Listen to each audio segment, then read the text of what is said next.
The following is a production of the Dallas Genealogical Society. For more information, please visit our website at dallasgenealogy.org.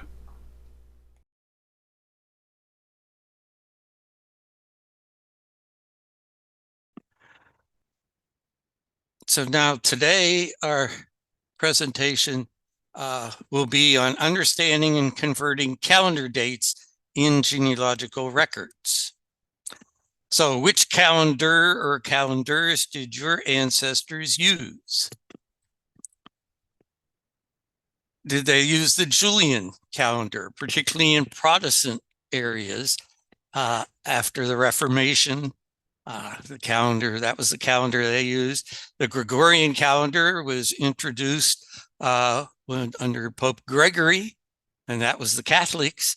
And the Protestants didn't want to necessarily do something the Catholics are doing. So depending on which religion you're talking about in Germany, after that period in the late 1500s, then you have to pay attention to which calendar were they using. Nowadays, most of the world uses the Gregorian calendar.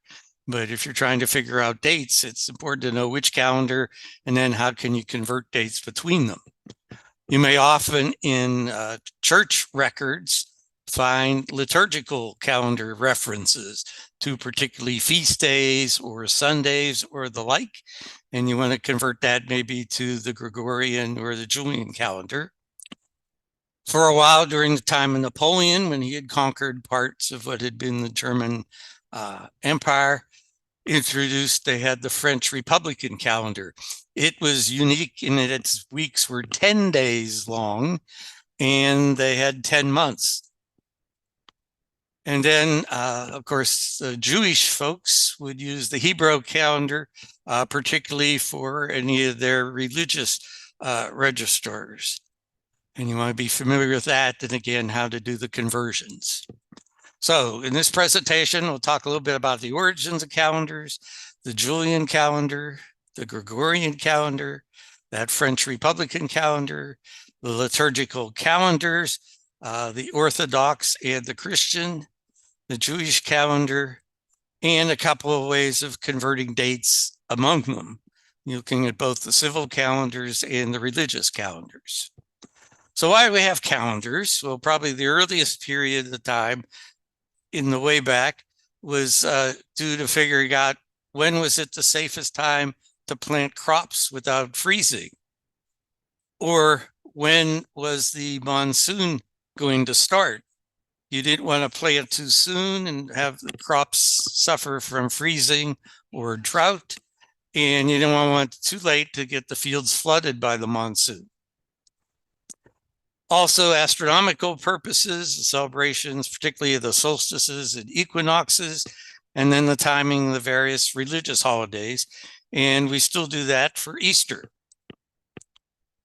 So there you can see a picture of Stonehenge, which has astronomical relationships with it. Ancient civilizations, the Mayans over here in the west, the Egyptian Sumerians in the east, used calendars, and many of those were based on the location of the sun for days and years, and phases of the moon for months. Some calendars were solely solar, some were solely lunar, and some were a mixture of them. So we can start with the Roman calendar because there are parts of it that we still use. We believe it was created by King Romulus about 750 BC. The city of Rome had just been founded. The year started with the vernal equinox in March, and that continued on to quite not that many centuries ago in the American colonies, in fact. They had 10 months initially of 304 days. That's why we have months that are called September 7th, October 8th, November 9, December 10th. Now we know they're 9, 10, 11, 12, because eventually we'll see a bit January and February stuck in there. The fifth month, Quintilis, was renamed July, Julius. That was the month in which he was born once he became emperor. And then sometime after that, the sixth month, Sextilis, was renamed August Augustus. Figured if Julius could have a month, he could have a month.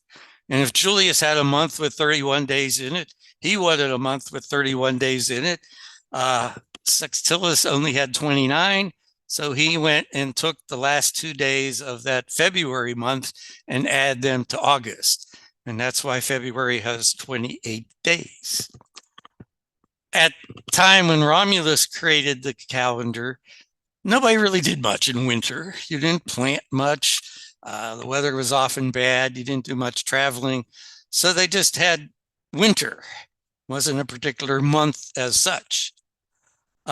Later, Emperor Numa Pompilius revised the calendar and divided that winter into those new months of January for beginning. Janus, the god, faces forwards and backwards, and February for purification. And then that pushed all the other months back. So that's why September, October, November, December became the 9th, 10th, 11th, and 12th months. They would then add an intercalary month after February to keep the calendar aligned with the seasons. So now we get to the Julian calendar with Julius Caesar. By 45 BC, the Roman calendar was 3 months off in terms of when equinoxes and solstices were occurring. And they decided they need to fix that. So Caesar was talking a lot at that time with the Egyptians. There's been some movies made about what was going on there as well. And the Egyptians had figured out the year was 365 and a quarter days. So he divided the 12 months of either 30 or 31 days, except again for February because Augustus had robbed it of its last 2 days. They then decide how to make the adjustment for those quarter days and said every 4th year was a leap year. At the time, they didn't use February 29th tacked on. They weirdly repeated February 24th. So you had February 23rd, February 24th. Every 4th year, you had another February 24th, and then you went to February 25th. I haven't quite figured out why they did that, but that's what they did. Gradually, people went to adding the 29th day to February. In terms of Great Britain, officially, they didn't recognize there was a February 29th till they revised the calendar and went to the Gregorian calendar in 1750. But by then, everybody sort of knew that they were starting to add February 29th. But even into the 1600s, you look at the minutes of the House of Commons, and there's no February 29th. Now, to get that 3-month adjustment, the reason for adjusting the calendar, Caesar just added 3 more months in at the end of 46 BC. So that had 3 extra months, and then they finally got back on track. And again, they were every 4th year was a leap year, every 4th year. Now we get to the Gregorian calendar by 1581. This is almost 1600 years later. By that time, the Julian calendar was 10 days ahead because it was adding leap years every century year. And the vernal equinox, which the churches were using to determine the date of Easter, was occurring 10 days too soon. So Pope Gregory decided it would be a new calendar that he proclaimed, working with his researchers. It would go in effect in October 1582. The Catholic countries adopted it rather quickly. The Protestant countries didn't really want to do it because that was the Pope and they were Protestant and they weren't happy with the Pope and everything going on there, and that's now Vatican City. So the last country was actually Ukraine just last year. They had been using the Julian calendar, but then once Russia invaded, they decided, we don't want to be like Russia anymore. We'd like to be more like the West and Europe. And they did the switch in March of last year. Under the Gregorian calendar, century years were no longer leap years, unless they were divisible by 400. So think back to 2000, the century year in most of our lifetimes, the only one we may experience, that was a leap year. So you may think, oh yeah, every fourth year was a leap year. But no, 1700, 1800, 1900 were not. 2100, 2200, 2300 will not be leap years. But for our lifetime, we don't know the difference. And to correct that error, what they did then in 1582, he said, after Thursday, the 4th of October, the next day on this new Gregorian calendar will be Friday, the 15th of October. What you do if you had a birthday in between then? I guess you were a year younger. I don't know. There's lots of stories about all sorts of riots going on and people losing 10 days of their life. But researchers go in and look at that and can't really find many indications of that. I find this on the web, and you have the link in your handout as well. You can see the Catholic regions made the transition very quickly, some even before October of 1580, in 1583, excuse me, shortly after 1582. In the case of the Protestant regions, you can see they sort of took their time. 1617, 1615, 1624, all the way up to some other parts as late as 1700 making the change. So you need to pay attention when you're looking at records in civil records as well as church records during these time periods. Okay, in the British Empire, which includes our American colonies, the calendar was not adopted until 1752. They had been celebrating New Year's Day because most of Europe was on January 1st, but the official civil New Year was on March 25th. So that's when they changed the number of the year. So March 24th would have been 1702, and March 25th, the next day, would be 1703. So again, something to pay attention to when you're looking at records from the British Empire, including the American colonies. So to correct the error, then they decide again, they'll just jump 11 days. So Wednesday, the 2nd of September in 1752 in Great Britain and the American colonies was followed by Thursday, September 14th, 1752. So you'll find often they're listing old style and new style calendars. So you may see this OS/NS notations, or you may see a year with a slash and then the following year. Again, because if you're looking in January and February, on the old calendar, it was still the old year. They didn't change the year number until March 25th. But if you were referring to the Gregorian calendars that the rest of Europe was using, they'd already on January 1st changed the year. So if we look, for example, George Washington, he was born before the switch on the 11th of February, 1731, the old style calendar, which was February 22nd, 1732, the new style calendar, the Gregorian calendar. So when did this year begin? We already saw this March 25th stuff. Back in the days of the Roman Republic, it was when the two consuls entered office. Probably started in the spring, in May or March, and then finally the 1st of January. The legal year, again, in England, Wales, Ireland, and Britain was on March 25th until 1752. Scotland, however, had made the change earlier. Scottish always like to be a little different from the British. So here I found one record. These are from the colonies: birth, publishments, marriages, and deaths. And we see here an indication of one John Adams.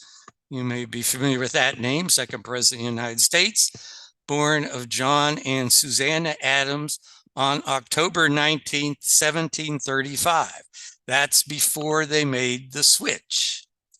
So if we want to convert, and in the handout, you have links to several different conversion softwares available, web pages freely available. Steve Morse, you may be familiar with, has done lots of genealogical pages, most recently the 1950 census enumeration districts. But you go to that page, and I put in then at the top there, October 19th, 1735. And then once I entered that, immediately where it says Gregorian date popped up October 30th, 1735. It reminds me the years were changing on March 25th. And we can see a reminder it was in 1752 that the conversion was made. Here we can do the same sort of thing with George Washington's birth. Now, he was born in February 11th on the old style calendar, which would have been shown as 1731, because it wasn't until March 25th that they would have changed to 1732. So that's why you see the old style, new style numbering there. And on the Gregorian calendar, that was February 22nd. And that's sort of why we've had President's Day celebrated there. What day do you enter? Family tree at least says, well, if you want to do that, you can put in the old style date and then the Gregorian date with a space in between. And then it's trying to prompt you to pick one of their standard dates. I did none of the above. And then it will show up as a non-standardized date. And at least if you know people are showing the old style and the new style, that's what it may look like. I looked on Ancestry and they just say Gregorian dates and they don't make any accommodations. You could add in an alternate fact if you wanted. Okay, that was civil calendars. What about the liturgical calendars?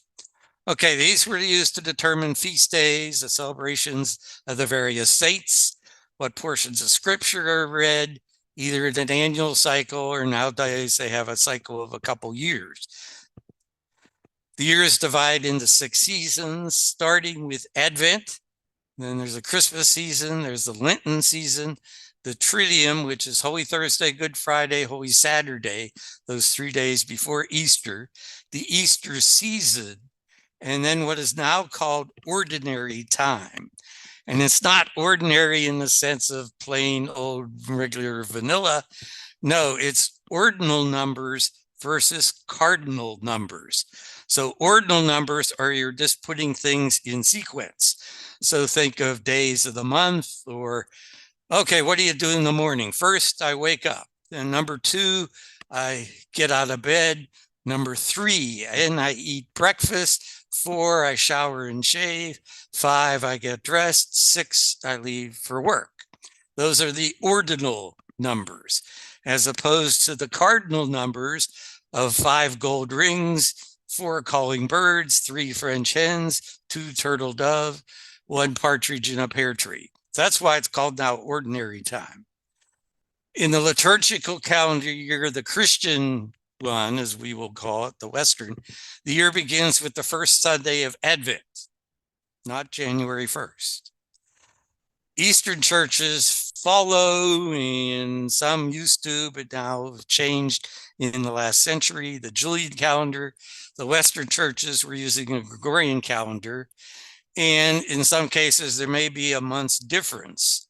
For example, if the Julian calendar, December 25th, the Julian calendar is currently January 7th in the Gregorian calendar. So that's when they celebrate their Christmas. The liturgical calendar has been changed, amended a bit over time. In addition to feast days, the Sundays all have specific names, and you may see these specified as dates in parish registers. Some of my 3 favorite, the 3 Sundays before Lent, Septuagesima, Sexagesima, Quinquagesima, roughly 70, 60, 50 days before Easter. So literally, although we know the weeks are 7 days, that was once a separate season. Palm Sunday is the Sunday before Easter. And of course, we have Easter Sunday, which in the Orthodox calendar was this past Sunday. You may have seen in both Russia and in Ukraine, that even though they've adopted the Gregorian calendar, for the fixed days, for the movable days of Easter, they still use the old calendar. Exalted Sunday, the Sunday before Pentecost. Whit Sunday was what Anglicans and Methodists call what others call Pentecost, seventh Sunday after Easter. And then Trinity Sunday is the eighth Sunday after Easter. And then they start that now ordinary time. So it's the first Sunday after Trinity, the second Sunday after Trinity, the third Sunday after Trinity. So it sort of helps to know when Trinity Sunday is, which means you need to know when Easter is. Okay, the Eastern Orthodox calendar is the liturgical year begins on September 1st. At a meeting in Constantinople in May of 1923, there was an Inter-Orthodox Congress, and they started to think about maybe we need to go Western and the Gregorian calendar. So that one of the examples that I read was after World War I, there was lots of wheeling dealing going on what would happen to the Ottoman Empire. And at this other meeting that was all the various countries, the British were sort of talking to Greece and said, we'll let you have some of that part that the Turks thinks is Turkey now. And the Greeks says, oh, that's great. And they went to occupy it and ended up, Turkey said, oh, I don't think so. There was a war, Greece lost. And this is at the end in 1923. And the Greeks said, hang on a second, they're doing announcements.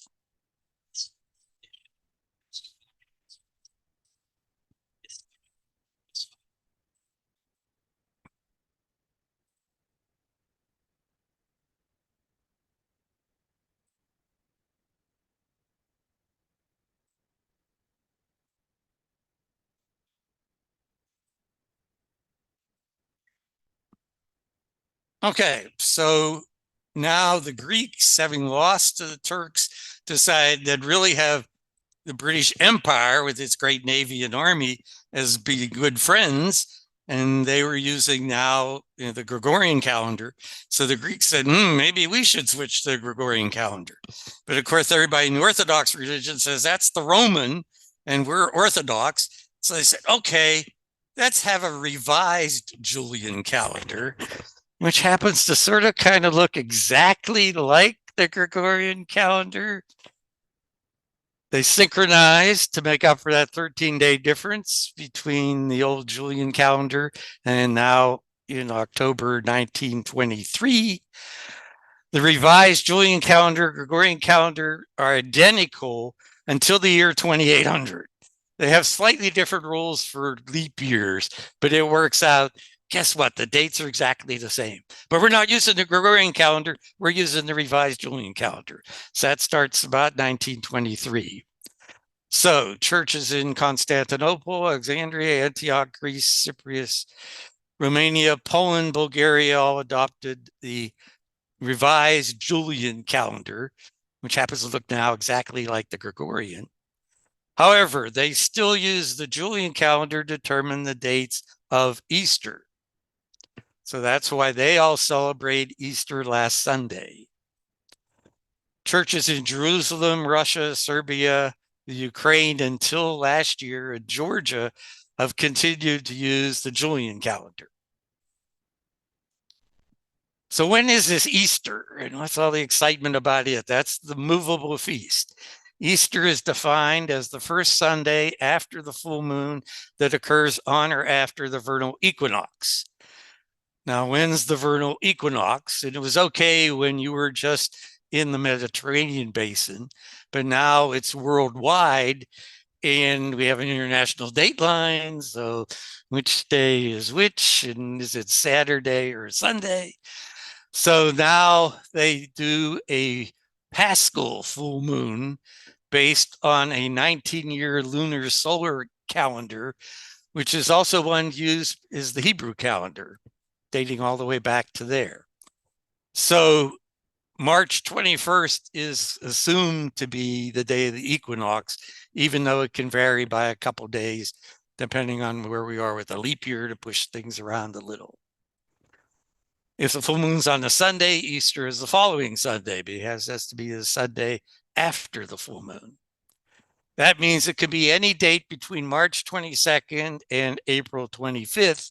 And then all that stuff that comes after Easter and before Lent, and then after Easter, that Trinity Sunday, and how many Sundays after Trinity Sunday can vary. The first Sunday after Easter may appear as White Sunday, not Whit Sunday, or Quasimodo Geniti Sunday. Quasimodo. Where have we heard of that name? In churches like in Notre Dame. So I think that's where we got the name.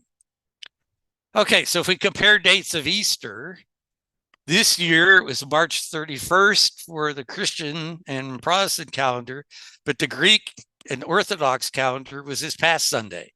Next year, they're both going to be on April 20th. Then for 2 years, there'll be difference. Then on the 28th, they match up again. And then the 31st and the 34th, 2034. And you may think, oh, it's every third year. Well, no, not quite. In this century, it'll be 31 times, but gradually they're going to drift further apart as the Julian calendar keeps drifting along, having leap years on 2100, 2200, 2300. Okay, Trinity Sunday is the first Sunday after Pentecost in the Western Christian liturgical calendar, but it's the Sunday of Pentecost in the Eastern. And surprisingly, until 1962 in the Roman Catholic Church, you couldn't get married in the 3 weeks before Trinity Sunday. So if you see one of those times mentioned in a parish register and you don't otherwise know, is it Catholic or Protestant, it most likely will be a Protestant if they're getting married in that period. Sundays between Trinity and Advent. Now, that ordinary time, again, as I've hinted, name first Sunday after Trinity, second Sunday. Okay, so let's look at some records. Here's a church book of Freiburg covering 1655 to 1737. And here's a sample baptismal record. I got this from Archeon. Okay, so it's all in Latin and it's Roman numerals. So you remember M is 1,000, D is 500, C is 100, L is 50, V is 5, I is 1. So that's 1656, and VIII is 8, and it's January. So it's January 8, 1586. No problem. But look at the next one. It's the abbreviations, Domingo Palomar, MDCLVIII. Domingo Sunday, Palomares is Palm Sunday in 1657. And then we have to say, okay, when's Palm Sunday? Well, when's Easter? That's the Sunday before Easter in 1657. So again, you have links in the handout. This is one example. Now we're in 1657 for Palm Sunday, but remember the liturgical calendar begins on the first Sunday in Advent, which is numerically the year before.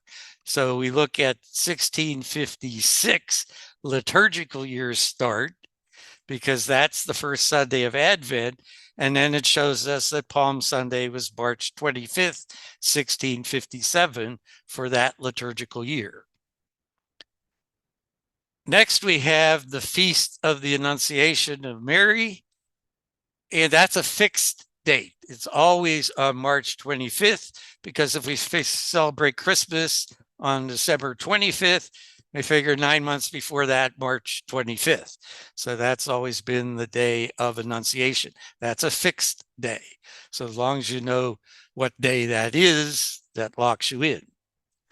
And now we get to this one, which is Domingo, Sunday, XIX 19, P for post, and then Trinitas, the 19th Sunday after Trinity Sunday in 1658. We know what year we're in. So what date is that? Okay, we go back, determine the date of Easter, and you have links in the website. Uh, is it the Eastern calendar or the Western calendar? And surprisingly, our Census Bureau has a website with Easter dates. This is the weirder one to read until you get the hang of it. Look up at the top. This is for the Western. And M22 there at the top, that's March 22nd. Remember, that's the earliest Easter can be. And then you go all the way over to A25. We're not playing bingo. That's April 25th. Now you have to go look for the right year. And that's a little bit of a challenge. There's 1658, and it tells us April 21st on the Western calendar was Easter in 1658. And if we know Easter, then we can figure out Trinity Sunday, then we can figure out 19 Sundays after it. The Orthodox calendar then turns out that's a year that also was April 21st. If you go to that Census Bureau site, it just shows you the April 21st date, 1658. Might be a little bit easier. We're assuming that's the Christian. So having determined the date of Easter, now we have to find a calendar so we can start counting Sundays. Again, you have links in the handout. Here's one calendar for 1658. And again, there's all those different Sundays. Trinity Sunday is the 8th Sunday after Easter. So there's Easter on the 21st of April. So there's Pentecost on the 9th, and there's Trinity Sunday on the 16th of April. And now we count 19 more Sundays, and that gets us to October 27th. So that's the hard way to do it. Again, we have conversions there. That's the liturgical calendars. Now, for those parts of Germany that were under French rule during the rule of Napoleon, they used the French Republican calendar. The intent was to remove all religious royalist influences and become a larger attempt of decimalization. This is the metric system. Kilometers, kilograms, all succeeded from that time. The calendar didn't. It was used for government records in France, including on the west side of the Rhine, Belgium, Luxembourg, parts of Netherlands, Germany, Switzerland, Malta, and Italy. So you may find dates using that calendar. For this calendar, the year began on the autumnal equinox and were numbered 1 through 14 with the Roman numerals. Then they got rid of Napoleon, they got rid of the calendars, so there never was a year 15. So it's just that 1793 to 1805 period. There were 12 months of 30 days each, divided into 10-day weeks that were called decades. The weeks were called decades, not what we think of. So there's the 4 seasons: autumn, winter, spring, and summer. I don't speak French, so I would mangle the names. They do point out the 3 months in each season all rhyme. Nivos, pluvos, ventals, Gemino, Floreal, Prairial. Then they add, since that's 360 days, they'd add 5 complementary days at the final month of each year, and then a leap day every 4 years.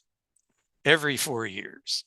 That included now 1795, 1799, 1803. Okay, so here I found on Ancestry a large collection from the SAR, Land Archives. And here's a record, and lo and behold, it's in German.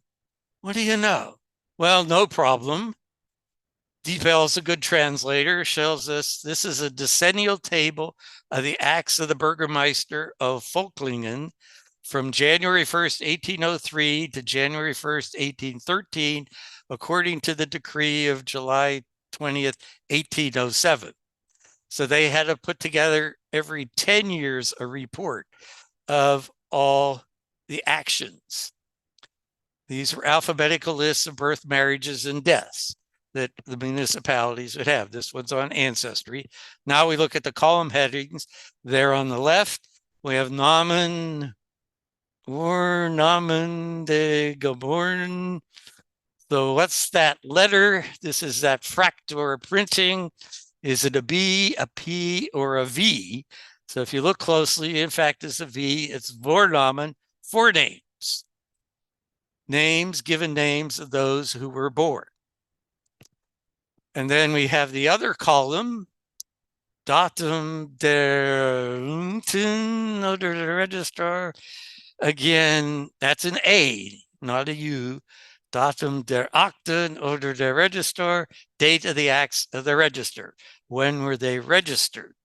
So these are not birth dates. These are not death dates. These are the dates of registration.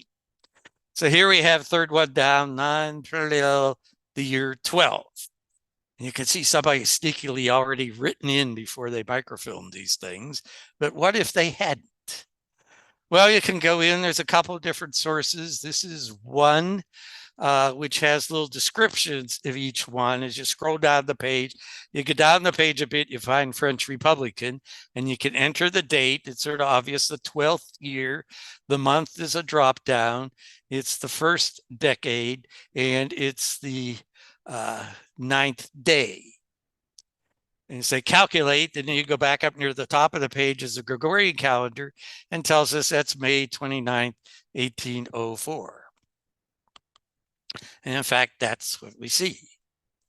We could look at the other dates. 30 for 11 was the 20th of March, 1803.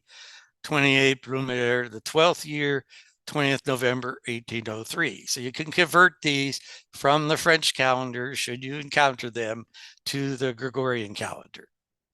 There's another calendar because the first one says you can use our code, and they're added all in one. So I just put in 9th Prairial. It's a drop down to 12, on 12, XII. It just covered that up. And then it shows us again, May 29th, 1804. Okay, now we get to the Jewish calendar, which is a little bit more complicated. Official calendar of the state of Israel. All official Israeli documents must include that date. And it's a religious calendar used around the world as well. So many historic Jewish records will have Jewish calendar dates. When does it start? They went back through all the Old Testament and who begot who, and determined that 3761 before Common Era was the creation of the world, and that's when the first year of their calendar. There are 12 months in normal years. Instead of a leap day, they will add a leap year, a leap month, 7 days in a week. All the months just have 30 or 29 days. That's why they have to be adding months instead of days. And they add that 30-day intercalendary month in leap years. New days in the Jewish calendar begin at sundown. So again, when do you change the calendar? They'll be at sundown. Again, Jewish dates are written right to left. So the rightmost will be the day, then the month, and the leftmost is the year. Transliterations may go either way, so pay attention to that. And rather than numbers, they use letters for the numbers of the days and months. So this is a calendar. There's that 19-year cycle. We saw that for how they do Easter and the equinox. And you can see when the leap years, where the extra month is thrown in, as they go through this cycle of 19 years, and then they repeat again. So you get a total of 235 months in that cycle. So the common year, there's the various months with the 30 or 29 days. And interestingly, it's in the common year you have the month of Adar 2. It's in leap year that they put in Adar 1 before Adar 2. Jewish calendar starts on the first day of the month of Tishri, which is in the fall. That's Rosh Hashanah. And that's when the year number changes. Now, they figured out, according to their calendar, the Friday on which Adam and Eve were created, that was defined as the first day of the first month of year 2. Figuring year 1 was when God was creating all the rest of the world. So that's how they figure out they're counting their years. Now, to make sure that the first day of the first month is not on a Sunday, Wednesday, or Friday, because that then interferes with some of the holidays which will follow on and the Sabbath days, that they will either add or subtract a day, a complete year or defective year, to make sure that Rosh Hashanah does not occur on a Sunday, Wednesday, or Friday. Okay, so again, there's their months, and we can see the year will start generally now in September with Tishrei. So here are some records from the Portuguese Jewish community in Amsterdam, births and the like. Here we see 19 Tevet 5452. Go to one of the converters and they'll tell us that's the 8th of January, 1692. Ninth day of Liar in 5452, and that's the 25th of April, 1692. And then 18 Tishrei, again, that's the start of the year. Notice in the far left there, 54, 53. And that's the 28th of September in 1692. So Gregorian calendar hasn't changed, but the Hebrew calendar year has changed. And again, there are several conversions. Steve Morse has one. He did a lot of work on this. It turns out he's Jewish. So he really wanted to get this right. And then you can see below how it is written as year and then month and then day. And you enter those and then it will pop up with the Gregorians. You can also specify if you want to see that as a Julian date, depending on where your ancestors, where they were living. Here we have another example of Rabbi Zacharias Emek. He really traveled a lot from 1851 to 1874. Germany, Indiana, Louisiana, Texas, Iowa, Illinois. He got around.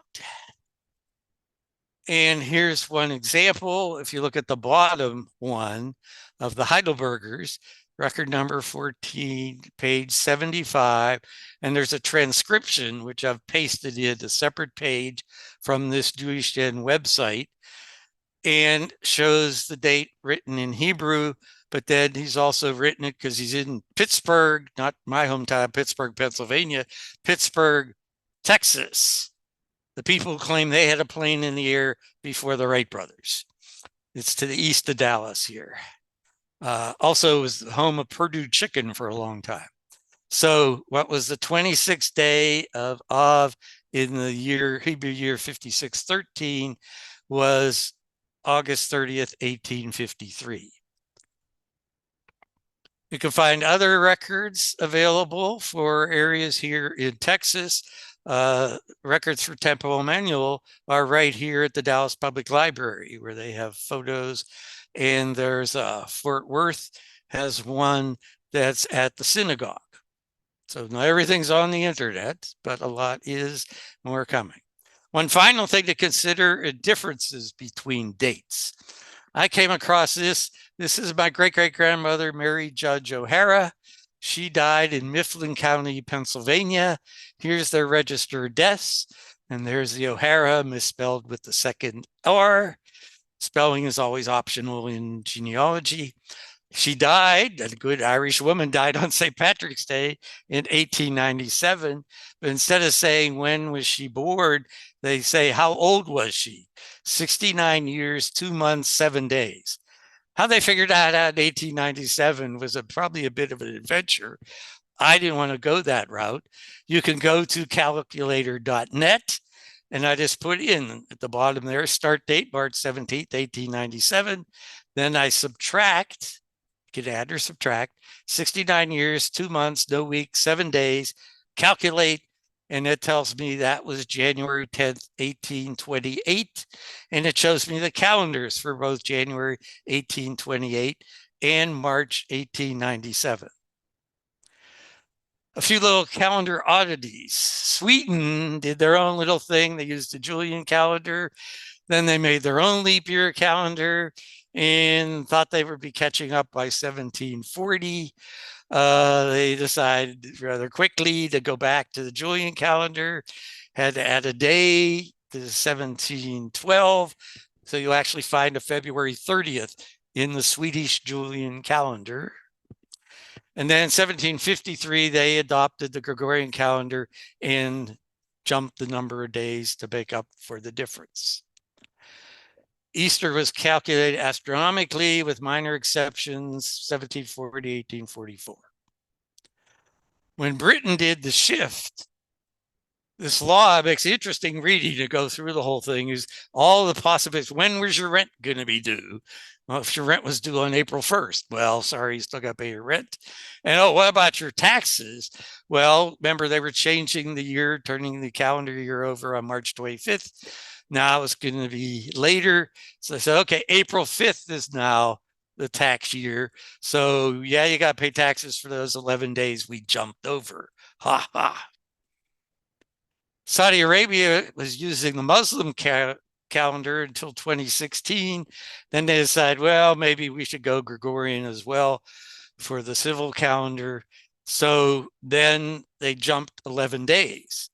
Their government workers were apparently paid by month, and they lost 11 days' pay. The private sector already used a Gregorian calendar. Those folks didn't lose any money. The Bolsheviks, when was the revolution? Well, it was October in 1917, except they decided after the revolution to change the calendar. So, although it was in November 1917, in the Julian calendar it was October, so that's why they call it the October Revolution. The French Republican calendar has no year one. Well, it had a year one, but they didn't define year one until it was year two. They decided when the National Convention proclaimed France was a republic, and it was also the autumnal equinox, and that was in September 1792. But they didn't decide to start the calendar until 1793. So there is no year one calendar or any dates of that sort. What about leap years and Sadie Hawkins Day? Again, February 24th was when the Romans were celebrating the second February 24th as leap year. The woman could propose, but what if the man said no? Well, then he has to give her 12 pairs of gloves, a rose, a kroner, and a kiss. Finland has to be fabric for a scarf. In Greece, marriage in leap year is considered unlucky. So there's a lot fewer marriages in leap years. So that may not be something missing from a register, but actually just that thing they're avoiding. So I appreciate your attention. What questions do you have?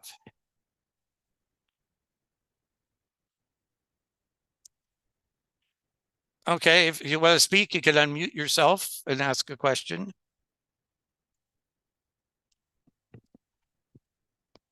And again, Ann's been putting the link to or the handout in the chat. It's also on the website. Now has links to all these calendars, definitions, conversions, and the like.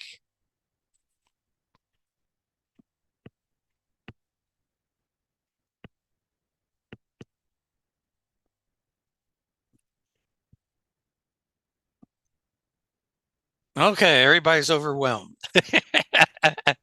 No problem. Again, we've recorded this. So within a few days, the recording will be on the website. The handout is on the website, and you're welcome to go back and review those at your leisure. Otherwise, yeah, thank you very much.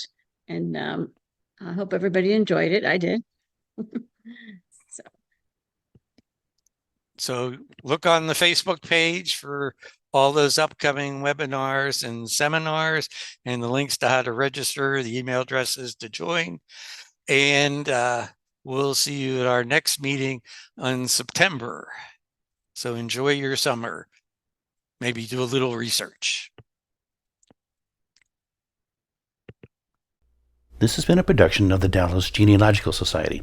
If you're already a member, thank you. Your fees have been supporting these and other society activities. If you're not yet a member, please consider joining now. Go to dallasgenealogy.org and click on the membership tab.